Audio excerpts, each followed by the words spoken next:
নমস্কাৰ বন্ধু বান্ধৱীসকল, এয়া বাছত চাওক আমি কলৈ গৈছোঁ, কি কৰিবলৈ গৈছোঁ বা ফুৰিবলৈ গৈছোঁ। আমি সকলোবিলাক চাই থাকক, তেতিয়াহে গম পাব। ভিডিঅ'টো শেষলৈকে চাব, তেতিয়াহে গম পাব আমি কি কৰিবলৈ গৈছোঁ, কলৈ গৈছোঁ। চাওক, এয়া আমি পাই গ'লোহি।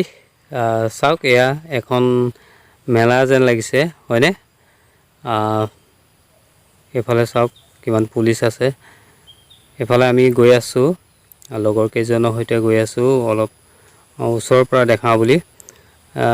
মেলা নিচিনা লাগিছে, নহয়নে বাৰু? কিন্তু মেলা নহয়। চাওক, এয়া ইয়াত বহুত মানুহ উপস্থিত হৈছেহি।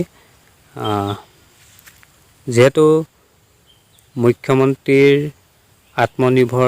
নিৰ্ভৰশীলৰ যি আঁচনি, সেই যি আঁচনি আজি এবছৰ দুবছৰ আগতে প্ৰস্তুত কৰিছিল, সেই আঁচনি আজি সফল ৰূপায়ণ কৰিবলৈ গৈ আছে।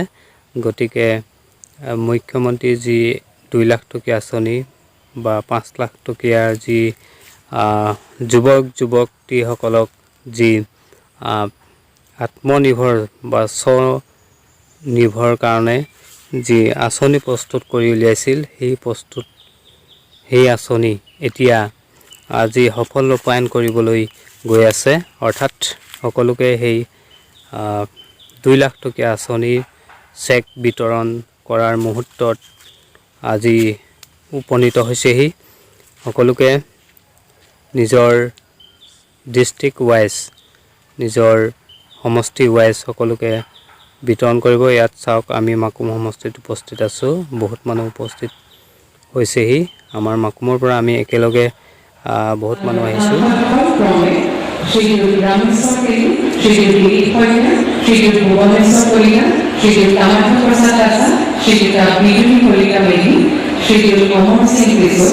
অসম চৰকাৰৰ মাননীয় মুখ্য সচিব ডক্টৰ ৰবি কইনা আৰু মাননীয় বিধায়কসকল উপস্থিত, সন্মানীয় বিধায়ক ভৱেশ কলিতা ডাঙৰীয়া, কাৰ্বি আংলং স্বায়ত্তশাসিত পৰিষদৰ মুখ্য কাৰ্যবাহী সদস্য তুলিৰাম ৰমহান ডাঙৰীয়া, সন্মানীয় সাংসদ দিলীপ শইকীয়া ডাঙৰীয়া, বিজুলী কলিতা মেধি ডাঙৰীয়ানী, কামাখ্যা প্ৰসাদ দাসা ডাঙৰীয়া, অমৰ সিং টিছু ডাঙৰীয়া, ৰামেশ্বৰ দেৱী ডাঙৰীয়া, ভুৱনেশ্বৰ কলিতা ডাঙৰীয়া, অসম চৰকাৰৰ মুখ্য সচিব ৰবি কইনা ডাঙৰীয়া, সভাত উপস্থিত সন্মানীয় বিধায়ক বিধায়িকাসকল আৰু অসমৰ আটাইকেইখন জিলাৰ পৰা আহি এই সভাত উপস্থিত হোৱা সন্মানীয় যুৱক যুৱতী বন্ধু বান্ধৱীসকল,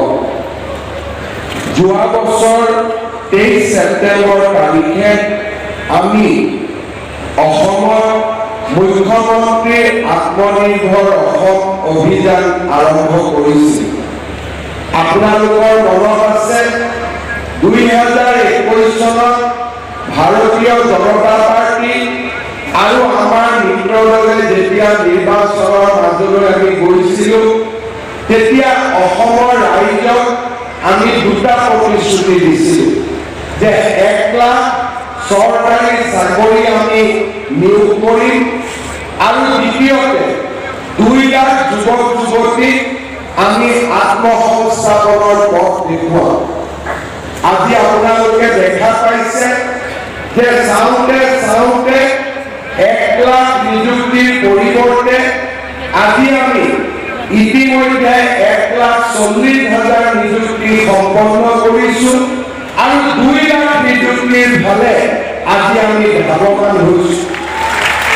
যোৱা কেইটামান দিনত ADRE, Assam direct recruitment examination, শিক্ষকৰ নিযুক্তি আৰু বৰ্তমান অসমৰ প্ৰত্যেকখন জিলাতে চলি থকা আৰক্ষীৰ নিযুক্তিৰ প্ৰক্ৰিয়া দিয়ে অসমৰ যুৱক যুৱতীৰ মাজত এটা ভাবিব নোৱাৰা আত্মবিশ্বাস আনি দিছে। আজি অসমৰ 11 লাখ যুৱক যুৱতীয়ে একেলগে পৰীক্ষা দিয়ে আৰু প্ৰত্যেকজন যুৱক যুৱতীয়ে এটা কথা অন্তত মনত প্ৰতিপন্ন কৰি লৈছে যে নিযুক্তি স্বচ্ছ হ'ব আৰু এই নিযুক্তিৰ কোনেও এটকা নোখোৱাকৈ নিযুক্তি হ'ব। তেনেকুৱা এটি আত্মবিশ্বাস অসমৰ যুৱক যুৱতীৰ মাজত গঢ়ি উঠিছে।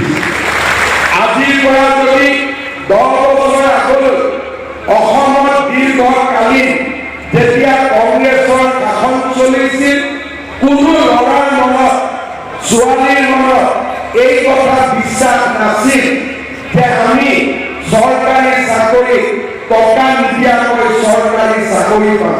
কোনেও বিশ্বাস কৰিব পৰা নাছিল। আৰু চাওঁতে চাওঁতে সৰু এটা চাকৰিৰ বাবে টকা দিয়া ভোট দিয়াৰ পৰিমাণ 1 কোটি টকালৈকে বৃদ্ধি পাইছে। কংগ্ৰেছৰ দিনত APSC এনেকুৱা ব্যক্তিক অধ্যক্ষ কৰি দিয়া হৈছিল যে যাৰ জীৱনত এটাই মাত্ৰ ব্ৰত আছিল যে নিবনুৱা ল'ৰা ছোৱালীৰ পৰা কেনেকৈ টকা লুণ্ঠন কৰিব পাৰি, কেনেকৈ ধন লুণ্ঠন কৰিব পাৰি। আৰু এনেকুৱা এটা পৰিৱেশ আছিল যে অংগনবাদী কৰ্মী, আশা কৰ্মী নিযুক্তি দিবৰ বাবে ধনৰ লেনদেন হৈছিল। আজি আমি সেইখন অসম এটা যুগৰ পৰা আন এটা যুগলৈ পৰিৱৰ্তনৰ বাবে কাম কৰিছো। কংগ্ৰেছৰ দিনত থকা পংকিলতাক আঁতৰাই আজি আমি স্বচ্ছতা এটা নতুন দিগন্তলৈ গতি কৰিছো। কোনোবাই সুধিছে যে আমাক প্ৰশ্ন কাকতখন ঘৰত আনিব দিব লাগে, আমি কৈছো ঘৰলৈকে লৈ যাওঁ। কোনোবাই কৈছে যে আমাক OMR চিটখন চাব দিব লাগে, আমি কৈছো সেইখনো লৈ যাওঁ। কতো কোনোবাই কৈছে যে প্ৰশ্নৰ উত্তৰ কেইটা আপোনালোকে এনসাৰ কিটো ঠিক কৰি বনাইছে নে নাই তাকো আমি চাব খুজিছো।